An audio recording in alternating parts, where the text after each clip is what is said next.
Личните асистенти го менуваат и облагородуваат животот на лицата со попреченост. Вака Жана Дучкова од Гевгелија зборува за својата асистентка, која за 3 месеци станала една од најважните личности во нејзиното обкружување. Жана вели дека и покрај тоа што има семејство, личниот асистент ти дава поголема сигурност, но и независност. Што би можела да кажам во врска со тоа?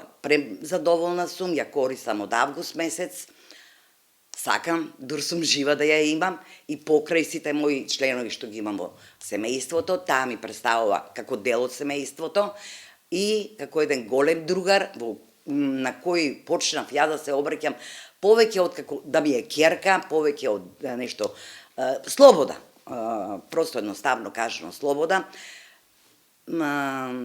Значењето нејзино е големо кај мене, ми е мило што соработуваме и ми помага во се.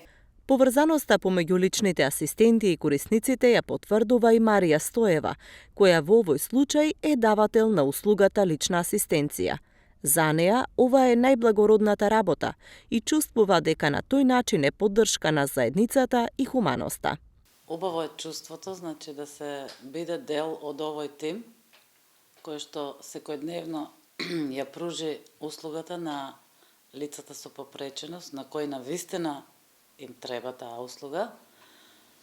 Така да јас се чувствувам прекрасно, што секојдневно ги исполнувам часовите кои се одредени кај мојот корисник во различни аспекти. Тоа се дел од домот, дел од кујната, од лична хигиена, па дури одредени прошетки. Оваа услуга во Гевгелија е достапна неколку месеци. Најпрво почнавме со мал број на корисници и на асистенти. Во општина Гевгелија најпрво имаше 5 корисници со 3 лични асистенти, во општина Богманци имаше 6 корисници со 3 лични асистенти. За таа бројка до месец октомври порасне на вкупно 19 корисници со 11 лични асистенти.